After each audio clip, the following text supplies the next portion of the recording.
Welcome to NFL Daily, where our favorite Pope is still Leonard. I'm Gregg Rosenthal, here in the garage, talking to my friend Nick Shook. Can you name an NFL team Leonard Pope played for, Nick? Oh, it escapes me right now. I started thinking about John Paul. Come on, No. big physical receiver. Cardinals? For the Arizona Cardinals. Very good. Yeah, Bounced boom. around a couple years after that, but might have gotten drafted in like the 14th round of your fantasy league in like 2007. Let's not talk about the Pope. Let's talk about some rookies with sneaky big roles a little later today. Shooky will also do a little bit of news. It is the final show of the week, but it is the first show with Nick Shook. We are just living in a world where we're trying not to talk about the NBA to each other. Oh, Greg and I are both down bad right now, folks. And hopefully, well, no, by the time you hear this, they probably won't have played the game yet. We're praying at this point. We're praying for the basketball gods to swing in our favor. Yes. We will see over the weekend if it gets any better, but let's start with the news. Couple items from Thursday caught my attention, both with the Carolina Panthers. Jonathon Brooks, their second-round pick from a year ago, was placed on the physically unable to perform list. At this point in the offseason, being put on that list means he is out for the 2025 season, which is tough. That I wasn't expecting it, but when I looked and he had his torn ACL last December, it makes sense. More surprising, Shook, was that Jadeveon Clowney got cut. What was your first reaction to Clowney getting released at this point in the offseason by the Panthers? Well, I mean, the timing was strange considering it's early May, but it's also a familiar territory for Clowney, who has signed in April or later in 4 of the last 5 years. He's a guy who takes a bit of a Michael Strahan approach and rides out free agency quite a while before joining a team. But to get cut at this time, interesting. Now, it's a post-draft move, and they did spend a couple of picks on edge rushers to replace him, so it makes sense on paper. It also makes sense considering he's 32 years old, and you can save $7.775 million in cap space. Timing, again, is weird because where are you going to spend that necessarily in May? But he's a veteran who has been at a number of different places. I think he's been with 5 teams over the last 6 years. And this is essentially who he is now. His decision to go to Carolina was an opportunity to play football close to where he went to college in South Carolina. And it made sense at the time. But with 1 year left on his deal, they said, we're going to save the money and give our young guys a shot and give you an opportunity to go chase a ring with a contender, I guess. Yeah, so a little context. He was coming off one of his best seasons ever with the Ravens. He had 78 pressures just 2 seasons ago. And so he got a 2-year contract for the first time in a while, but he doesn't get to the second year of it. But it had $12 million guaranteed, so he has some guaranteed money into this year. I was surprised just because they don't really need the cap room at this point in the offseason. I mean, Right. it never hurts, but they had $17 million in cap space right now. It's not like they really needed it. But yeah, we're doing this segment on rookies who have potentially a sneaky big role, and it could be on that team. Nick Scorton, it was taken in the second round. Princely Uman-Mielen was taken in the 3rd round, and they'll both have bigger opportunities. So I guess that's how I looked at it. Also, Clowney wasn't quite as good last year. Only 44 pressures, didn't play quite as much, not as effective, but still effective enough. Like, I think he's gonna get signed somewhere. It really gives me all the feels of like, okay, having Jadeveon Clowney back on the top 101 list. I've been doing this every single year since about 2017. And he's always there.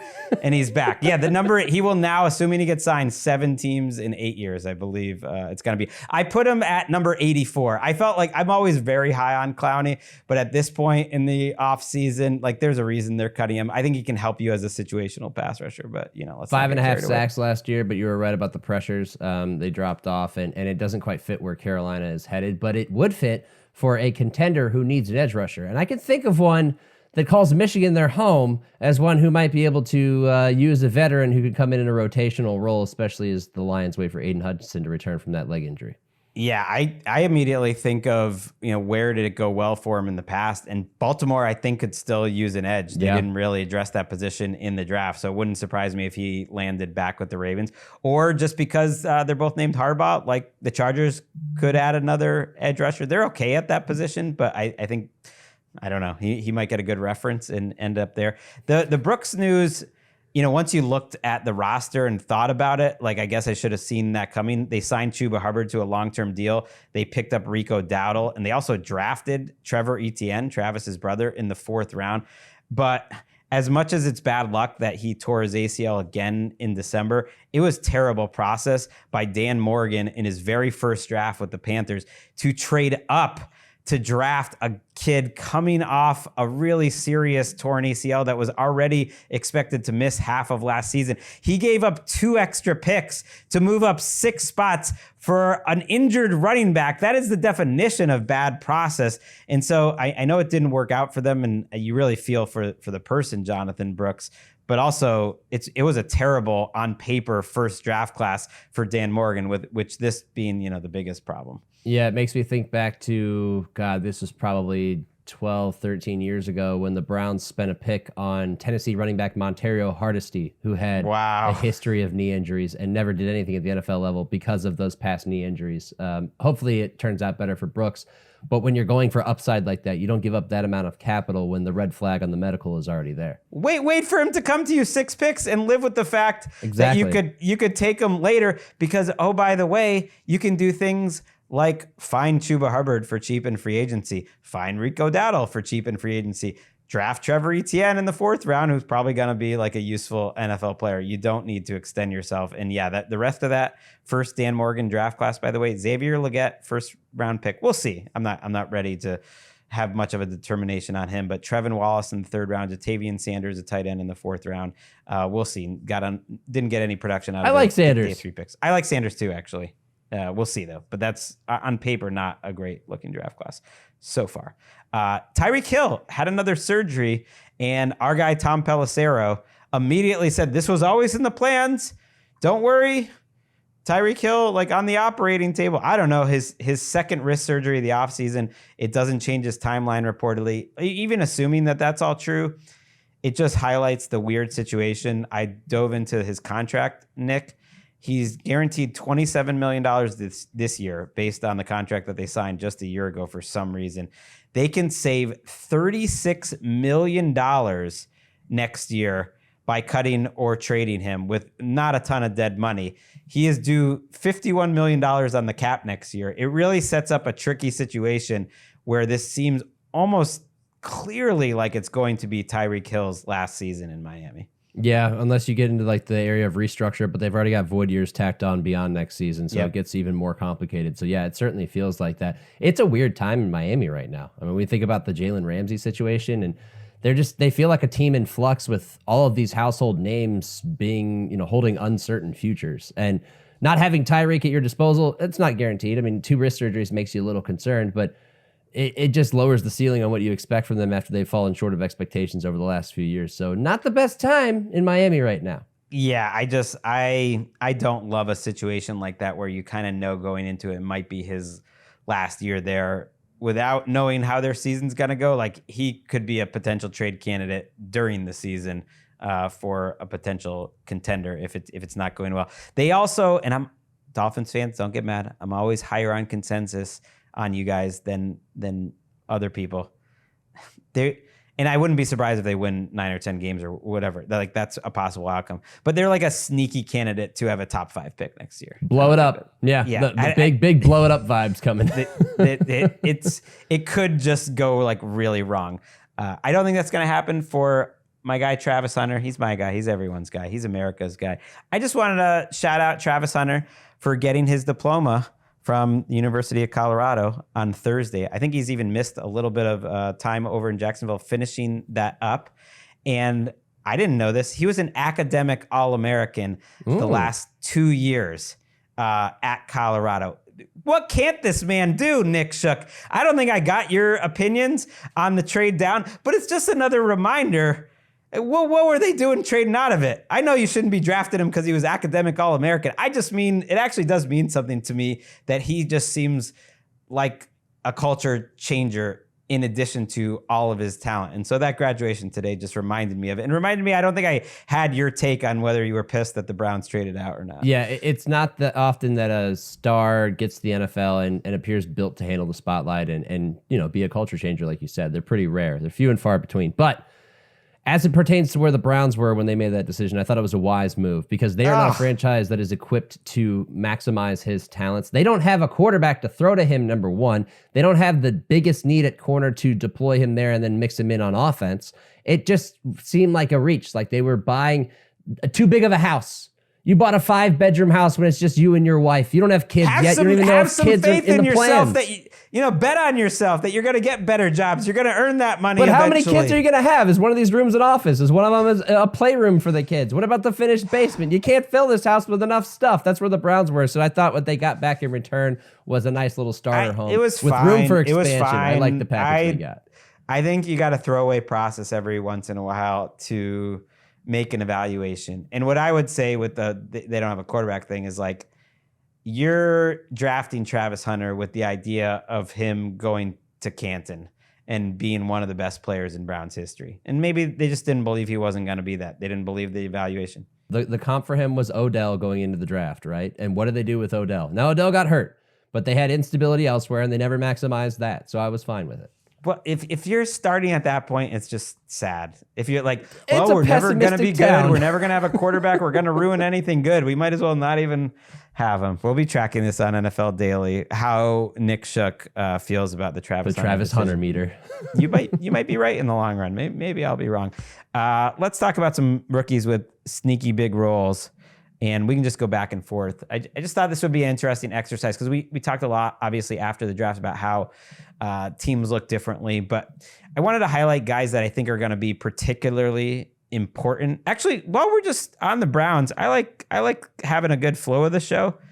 I'll just start with the Brown then because I think there's a couple. But I think Carson Schwesinger at linebacker is really important to what they want to do in 2025. So he's a UCLA walk-on who basically didn't play until his last year at UCLA, but was awesome. And I think people forget, Shook, the Browns have the bones of a defense that was the best in the league 2 years ago. And then they were really bad last year. And you're not going to have Jeremiah Owusu-Koramoah most likely to start the season. And who knows if and when he'll play again. And at linebacker, it's Schwesinger and Jordan Hicks. So that's an important spot. So that's a kid that people love. And I love the defensive coordinator, Schwartz. But, man, they need a bounce back. And I'm not ruling it out. Like, the Browns could be a top 10 defense again this year. They have Myles Garrett. They have a top 10 pick in Mason Graham. They have a good secondary. So Schwesinger kind of stood out to me as a guy that's like sneaky important if this team actually wants to win some games this year. Yeah, he's an instinctive linebacker who I think can step in and make a difference. It was more about need than anything. And oftentimes you see best player available, you're not quite looking toward need. But I think the way the board fell to them at 33, they went and got him because they knew that after him, it kind of fell off of a cliff in terms of talent available at the position. This is not a franchise that spends high picks, first, day one, day two picks on linebackers. They like to plug their gaps in free agency. They've run through a number of different guys there. You see Devin Bush on the depth chart. They signed Jerome Baker, bringing the former Benedictine high school kid back home to Cleveland. And that's fine, but they didn't invest in the draft. So to see them do that was a bit of a change in, philosophy, but I think it was completely out of need because they don't know what's going on with JOK. So I do think that there's a potential for him to make a difference. I don't trust that he's going to necessarily, but it's better than going in without a player like that. Right. For me, at least how I approached this exercise today was just rookies to keep an eye on, not really making an evaluation of whether it's going to work or not, but just that I think they're really important. You could throw out Quinshon Judkins too for this team. Like, he is the favorite to be the starter, a little less so than Schwesinger because they did bring Jerome Ford back as like a RB 2 or 3. They have Dylan Sampson, who they took later in the draft, but a couple Browns. It's not surprising that a lot of the guys I'll mention are on bad teams because they have a better chance to play right away. Do you have someone you want to throw out there? It's almost like you're looking at my notes because my next player on this list was Quinshon Judkins, and it's because of the fact that they've been a revolving door of sorts at running back since Nick Chubb got hurt in week 2 of 2023. Jerome Ford is nice. He's capable of breaking off a big play every once in a while, but he's not a lead back, I don't think, at this point. So they went with the let's go with volume approach. We're going to go get Judkins at 36. We're going to get Dylan Sampson later in the draft, which I thought was a great value pick. But I think Judkins has the opportunity to be a bit of a bell cow in this backfield, or at least take command of that job in that backfield, because, Ford's pay cut, supposedly that's going to lessen the chances of them reuniting with Nick Chubb. You don't even know if Nick Chubb really has anything left in the tank, because he certainly didn't look like it last year. So I think that Judkins has an opportunity to really establish himself as their lead back and make a difference. He's a pro-built back. He doesn't have the breakaway speed of a Travion Henderson, his teammate at Ohio State, or even a Nick Chubb with that extra gear. But he's a rugged back who I think can handle the workload of a pro running back at the NFL level. So I think that's definitely got to keep an eye on, and especially with their lack of stability at quarterback, it's going to be vital to their chances of any success this year. So definitely watch him. Yeah, I'm interested where he'll go in fantasy drafts. We'll don't draft him high eventually. Don't do that, guys. Don't do that. Why? Just because he's on the Browns? I mean, you guys are spending a lot of money on your offensive line. You got to consider situation. I don't know if the situation's great for you fantasy owners. That's fair. I'm gonna pick. Let's just stay with running backs just to kind of keep in the flow, because I have other names I think are more important. But another couple running backs I would throw out there: Caleb Johnson with the Steelers and R.J. Harvey with the Broncos. I could even throw in Bashal Tutin for the Jaguars. Here's why. I know Tutin is behind Travis Etienne there, but I feel like he's a trade candidate. I'm kind of connecting some dots. I wonder, R.J. Harvey, who was a second-round pick of the Broncos, like, is he a guy that can really carry the load? There's a lot of guys there. Audric Estime is there. Jaleel McLaughlin is there. Maybe they could be a Travis Etienne team potentially as a trade. That wouldn't totally shock me if the Broncos, if some team does get involved. But Caleb Johnson is the one of those three that is the most interesting to me, because after the draft, the Steelers really, said that the thing they liked about him is that he's a volume runner. That he's a volume runner and that he's explosive, and that we would like our volume runner to be explosive. Hint, hint, Najee Harris was not that guy. So they made it very clear. They look at Caleb Johnson as a guy who's going to get a lot of carries. He is going to be the lead guy in that backfield. So for a third-round pick, he's sneaky important to a team that's trying to contend.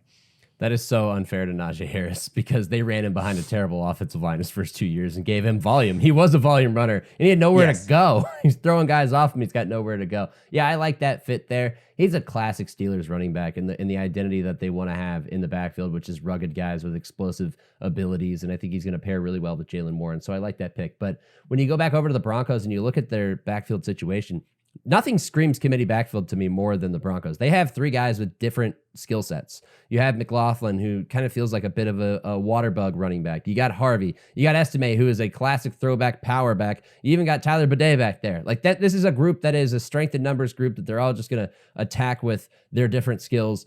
I don't think they'd be an Etienne trade candidate, because I don't know if they get any better with him like that, but I could see them kicking the tires on somebody out there because of how they're approaching the whole group. Yeah, I wrote down Harvey initially, and then I thought, like, are they gonna trust this kid? We'll see. They took him in the second round for a reason. They came into the draft wanting a running back, certainly. But are any of these guys big time difference makers? I think the guys on the roster, I'm gonna say the answer is no. Harvey has the best chance of anyone else. Why don't you throw out a rookie you think could have a sneaky big role before we take a break? I think one of the tight ends in a very deep tight end class that was most polished and potentially most overlooked was Mason Taylor out of LSU. Thought he had a great workout in Indianapolis. The tape is great. And he found a perfect situation in New York where so many people had mocked the Jets taking Tyler Warren or maybe Colston Loveland. They don't take either. They wait. They get a tight end who I think can be just as good for them later in the draft. And what is the best way to get a new quarterback in a system who, Justin Fields isn't a rookie, but he's still young. How do you get him acclimated and comfortable? You give him a good tight end. And I think that Mason Taylor is the pass-catching tight end that he's going to need and want to rely on. So I think that he's going to end up producing at a rate much higher than most people expect. And they're going to look at Garrett Wilson out there, and they're going to be like, well, they got talent at receiver. Don't overlook the value of a tight end in this offense. I would keep an eye on him for sure. I think he's going to have a strong rookie season and make them look really good. Also, if you're just dividing up the targets, after Garrett Wilson, who is getting the most amount of targets on the team? Here are the candidates. Mason Taylor, you made a very strong case for. if you want to go other tight ends, it would be Jeremy Rucker or Stone Smart. No, that's not happening. Josh Reynolds, more of a blocker, like a fourth receiver type who's being pushed up right now. Alan Lazard's on the roster. I don't know if he's going to be on the roster in week 1. Like Malachi Corley, their 3rd round pick from a year ago, is kind of a gadget guy. We'll see if he works out. Wasn't taken by this group. Tyler Johnson. Like there is Xavier a path Gibson's here. a gadget guy too. Right. There is a path here for Mason Taylor to be second on the team in targets, which is a lot to ask of a rookie tight end. And I don't think it would be a traditional second receiver, but you could see him having 70, 80 targets. He's got the hands for it. And I think that's the most important part, is that he's a consistent pass catcher who can make excellent catches. And that will help tremendously. Let's take a quick break and we'll come back with some more rookies that we're expecting to have sneaky big roles.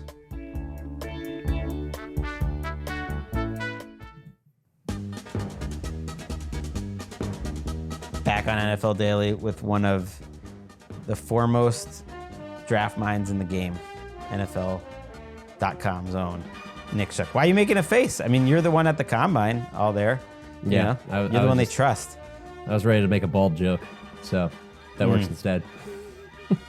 Looking at some rookies with sneaky big roles, and Matthew Golden kind of stood out to me. I know he's a 1st-round pick, so he has a lot of buzz. So does he qualify for sneaky? I think so, because I think you look at this Packers receiver group and you think, okay, we're just adding another log on the fire. It's all these guys who are solid players, and it's a good, deep group. But we've thought so differently about this group now than a year ago. Think about it, Shook. Okay, Christian Watson, we don't know if he's going to be healthy at all this year, so you kind of don't feel the same at all about him. Romeo Doubs coming to the end of his deal. I think we know who he is, which is a solid role player who is pretty good at contested catches and red zone and stuff, but not really a complete player, hasn't developed past that. Jaden Reed had a little bit of a step back. They kind of drafted a guy who was similar to him in Savion Williams, at least in terms of role. And so that makes me think they don't really think that highly of Jaden Reed. And then Dontavian Wicks just had a bad year last year. And so Golden is the guy of all these guys who actually can do everything, that can stay on the field every snap, and that they could use to step in and be a legit difference maker right away. Do you think he has the skill set to do so coming out of Texas? Yeah, in a class that wasn't super strong at the position and didn't have like the bona fide number ones that you're drafting in the 1st round, I would say no. But because of the situation he's entering, he's at least walking into an opportunity to separate himself and take command of that role. So I actually really like the pick with this in mind. On other teams, I would not say as much, but they need somebody to separate. And they need somebody to kind of, take over as wide receiver 1, as the top target. Now, he's a rookie, so he's not going to have the rapport with Jordan Love right off the bat. But if we hit like the midway point of the season and we check back on this, you may end up looking really smart. He may end up being in the midst of a breakout rookie year. We should do more of that, looking back at our old bad. This isn't even a take. This is more just like, I think he matters more than you think. I gave a little weight, by the way, to teams that have a chance to go deep into the playoffs. I just thought Matthew Golden either coming out the gate swinging like some rookie receivers have lately and being a difference maker, like really makes this team better. But if he's more of a guy that just ends up fitting in, like they need someone to step up, and that's a big thing for them. I don't know what's going to happen. I'm not making any predictions. I'm just saying who's important. Give me a name that you want to talk about. I love this guy so much in the pre-draft process, and I was surprised that he fell as far as he did in the draft. Center Jared Wilson in New England, where if you look at their depth chart on paper right now, he's not in the starting lineup, but I think that could change by the time the season arrives. And Garrett Bradbury ends up in New England, had a bit of a step back of sorts. I don't think that his job is solidified necessarily, and it's open for the taking from a guy like Wilson, who I think is going to be a very good center in the NFL. It's a lot more of projection and kind of optimism and a little bit of hope. Like I'm wish casting with this just because I like the players so much, but they had no stability on the offensive line last year. So if you want to go with your best 5 and he's one of your best 5, you're going to find a spot for him. And that means all the world when it comes to Drake May's development as you try to insulate him with protection and weapons around him. So don't be surprised if you see him on the field making a difference. Yeah, and I love what you said about best 5, because there is a route for you to be right that he's starting at left guard too. That if they like what they see out of Bradbury at center, that he wins the battle over Cole Strange, who's still on this roster. Layden Robinson is another option who was up and down, mostly down as a rookie. Yeah, I like that shout out because for a late third round pick, or he has a chance to really matter. Another guy kind of like that. I was hoping to get some day 3 guys in here. Alec Ayumanor from Stanford. Look, I think he could step in and play for the Tennessee Titans. He's a 4th round pick, and yet you look at their wide receiver group, and there is opportunity to play right away. And if you look at what he does well, which is a guy who can fit in today's NFL, being a little tighter to the formation, being a good enough blocker. Hopefully he is a little more consistent with his hands. Here's who he's competing with behind Calvin Ridley: Van Jefferson, Tyler Lockett. We'll see. I mean, I think they're counting on Tyler Lockett, but he's their wide receiver too. And Chimere Dike, another 4th round pick, and Treylon Burks is still on that roster. I just wouldn't be surprised if Ayumanor is out there at the beginning of the season. You're like, oh, there's all these wide receivers who are taken really high, but because of opportunity, this guy has a sneaky big role. Although who knows, maybe it'll be DK. I don't know if you have a hot take on the Titans wide receiver group, but I did want to get more teams in the mix. We haven't talked a lot of Titans. No, I like DK a lot in the pre-draft process as well, but I really like the way you're approaching this, which is you're analyzing situation more than just player potential, because that's really what it's all about. It's all about situation and opportunity, and it's definitely there because the Titans have not gotten what they wanted out of that receiving core, and then they let Nick Westbrook-Akine walk. So there's going to be opportunities to earn jobs, and oftentimes we go through camp and we get surprised by, wow, this guy rose into the starting lineup, or you get the camp heroes who never make a difference. I think that there's plenty of room here for him to step in and grab a job and potentially make a difference. So I like that choice. I'm going to kind of keep it in the same vein here. We're going to go with Bowling Green tight end Harold Fannin, who is now a member of the Browns. And yes, they have David Njoku on that team. But if you know Kevin Stefanski's history and the way that he likes to actually operate his offense in terms of quarterback style and personnel, he loves 2 tight end groups. He loves 12 personnel. And I think that Fannin is an ideal complement to David Njoku in that they can both catch a ton of passes. They could both make plays, and you can use them in every down, in every situation. And ideally, if you don't have the quarterback stability, you want to be in short yardage situations. You want to pound the run. You want to be able to make the game manageable. Well, you can do that by relying on a couple of tight ends. And Njoku, while he's had the highlight reel plays, has not had the most consistent hands over the years. Whereas Fannin, leads to the end in college football and receiving at tight end. So it's like, all right, here's a guy we can count on. Here's a guy who's probably going to get a lot more targets. They've been looking for this guy for the last few years. I mean, I think back to when they had Jordan Akins and they thought he might be the guy. I think Fannin can actually step in and be the tight end number 2 that sees the field more often than your traditional team.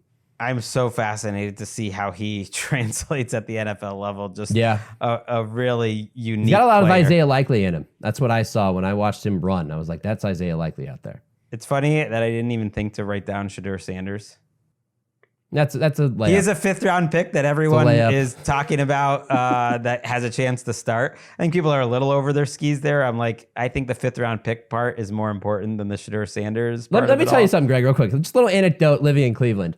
There is a bus that drives through the neighborhoods. It's like a tour bus. Somebody's telling jokes on it. They call it the funny bus. I hate it.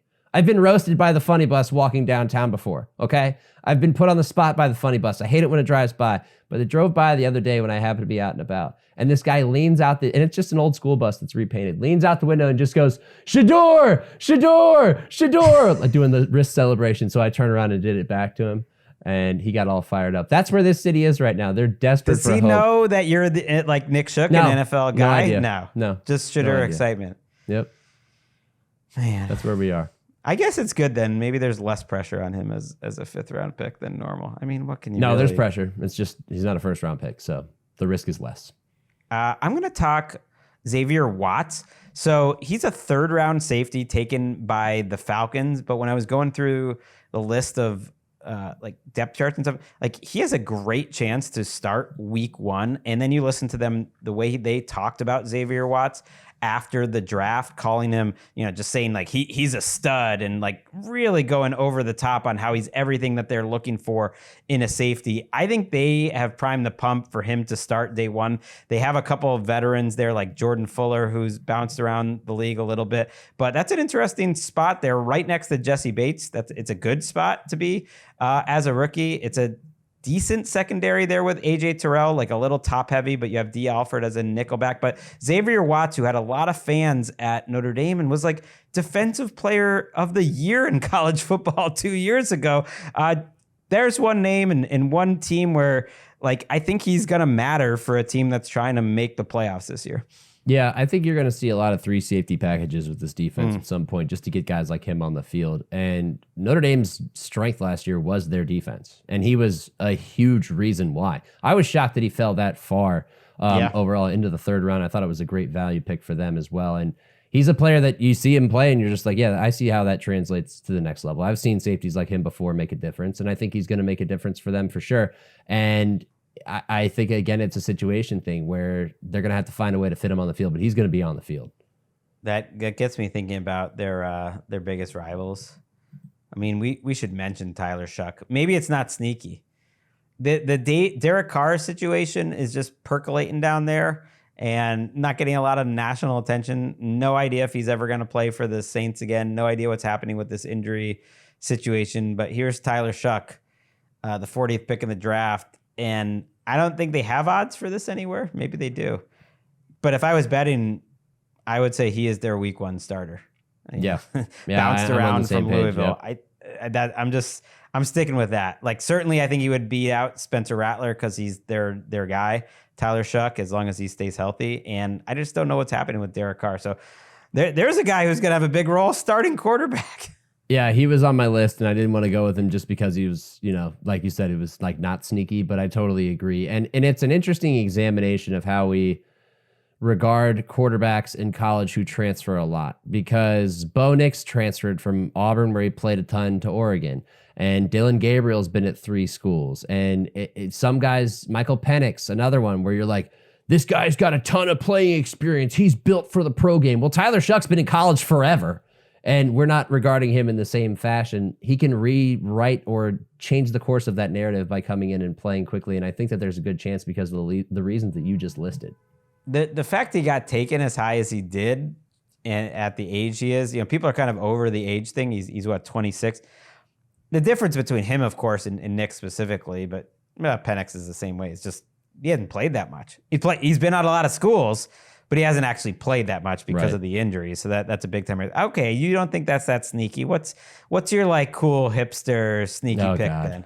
I don't really have a hipster pick now. We've almost run through my entire list, but I'm going to go Colston Loveland because, look, give Caleb Williams every available weapon that you can find. And this is a guy who was among the top tight ends in a deep class. He's joining a team with Cole Kmet on the roster. And some might look at it as there's Cole Kmet's replacement. No, that's his complement. They are going to run together much like I projected with the Browns, but with a much more creative offense. And you only need to look as far as the Detroit Lions for an example of how they're going to do it. So I love his fit in there. And in what is already such a big year for Caleb Williams, year 2, proving that he can take the next step forward. He needs guys like that who he can count on. So that's going to be a huge part of them. We've talked about Luther Burden, their addition of him as well in that receiving core, but don't miss the tight ends because I think they're going to be a big part of that offense. Yeah, I totally agree. Like Burden, if you get production out of him as a rookie, like to me that's a bonus. You have your receivers that have been in the system. He's going to have a certain role. Loveland, I think, needs to come in and make a difference. I don't think they really believe in Cole Kmet long term. That's a good shout out. Not a hipster one. All right, I've got some hipster ones before we go, just to get as many teams involved as we could. How about Tate Ratledge, the Lions guard from Georgia? Were you a fan of him? I mean, Tate. I think he's going to start. I think he's going to start on a Super Bowl contender. Graham Glass, now, when they asked their coach Dan Campbell about him in the offseason, well, we like that he can play center too. That was the first thing he mentioned. I think they're kind of done with him being the starter. So I think they drafted Ratledge to start. And so that's a 2nd-round pick that's going to be in a big spot for a Super Bowl contender. Yeah, I love that pick. His film everybody loves the mullet, of course. I loved his workout in Indy, but I think his film is interesting because he's not like gigantic when it comes to guards. He moves really well. He wins with angles. And I think that with the talent that they have, especially with a guy like Gibbs, all you need to do is create a lane, a crease for a guy to run through.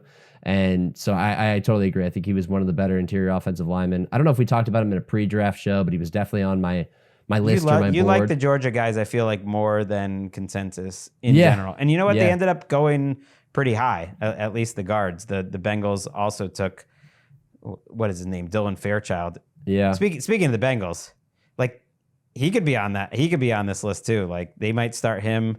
They might start they probably are going to start Demetrius Knight, who was the linebacker taken after Carson Schwesinger. He's going to have a big role. Like, they need their rookies to matter. I want to keep it in the offensive line ranks for a second because this is not a hipster pick. This is not a sneaky pick, but it's a pick that I love, that I texted you about, that we talked about in the pre-draft show. And he's going to walk into, what is it? The trio of Tylers in Dallas. Tyler Booker. I think that is going to be a huge selection for them. You know, they needed to replace a spot on the offensive line. They go and get him. He's a brawler of an offensive lineman. I think he's going to fit in really well with this line that they've built over the last few years as they've seen guys retire or leave for other jobs at the end of their careers. And for the first time in a long time, I like most of what the Cowboys have done this offseason. Not necessarily in free agency, but in the draft and then the acquisition of George Pickens as well. I just think they're on a bit of a heater. You know, it's a big guy who goes back and forth with Micah Parsons. He's too high a pick. It's not sneaky enough. Yeah, but you know what? Offensive line's always sneaky because nobody pays attention to offensive line except people like me. Sickos. That's fair. Pushing back on me. I appreciate it. Yeah, a couple more just as we wrap it up. Like, Obar Norman Lott was a run stopper for the Chiefs, whose only competition for snaps is like Mike Pennell, who's been bouncing around the league, was at one point on a practice squad there for the Chiefs. So I think he could step in and have a role right away. Jalen Royals, too, their 4th round pick at wide receiver. I know they have a lot of receivers on that team, but you know, you're bringing back Juju. You certainly are trying to move on from some of the lesser guys on that roster. Like, just don't be surprised if Jalen Royals is somehow in the mix in some game that matters for the Chiefs down the season. Like, another receiver, Jack Besh. Like, they're going to need Jack Besh to matter for the Raiders. That's just a team that needs rookies to come in and contribute. I mean, Jacoby Myers is their number 1 wide receiver, so Jack Besh is number 2 right off the bat. And I even looked at their 3rd round cornerback, Darian Porter, which a lot of people had different opinions on him, and he's going to have every chance to come in and play because they're just thin at those positions. So sometimes it's about opportunity. That's what I thought about Trey Harris too, the Chargers receiver. Like, not a ton of competition there. Mike Williams, Quinton Johnston, like he could step in. You mentioned, and I'm just rattling through some names here, but you mentioned the Jets tight end Mason Taylor. Elijah Arroyo, there's a path to him being like 2nd or 3rd in targets in Seattle. So he's a guy. I think if he can play right away, like, where are the receptions coming from? There's a bunch more for you. Yeah, I got one more hipster pick. We're going to dive deep into the 4th round. And we're going to do a bit of a homer pick here because he's a former Kent State Golden Flash who finished his career at Indiana. I was like, we don't need any more Cleveland Browns. Please. No, it is. No, God, no. I would like to avoid the Browns at all costs. C.J. West, the defensive tackle from Indiana, who spent his previous 4 seasons in Kent, Ohio with the Golden Flashes. I loved him in the pre-draft process. I loved his tape at Indiana. I loved his workout at the Combine. And he goes to San Francisco, where if you look at them on paper, suddenly they're not as deep on the defensive interior as they were just a couple of years ago. Right now, their top 2 is Jordan Elliott, who kind of washed out of Cleveland, and Kevin Givens. And then behind them, you got C.J. West and Alfred Collins. Don't be surprised to see some C.J. West rotational snaps and him making a difference with the 49ers because they're going to need it up front. I love that pick. I could have mentioned a couple of their draft picks because they really drafted Mykel Williams and Alfred Collins in the first 2 rounds to really shore up their run defense. That's a lot to ask for their rookies. So it's an important year for John Lynch's rookie class. But that is a great shout out, as they all have been today. Shooky, you'll be back with me on Monday morning. We're going to have some fun. We're going to do some rankings, the best position groups in the NFL. There's nothing I love more than ranking things in May. I love doing some shows with Shooky in May. Like I said, we'll be back Monday morning. That is it for this week of shows. I feel good about this week. You, Shook? I feel great about this week. It's great. It's about to be summer here. Great. Look, when we're trying to find a spot for Jadeveon Clowney in the top 101, like it does feel like football is back. That does it for me.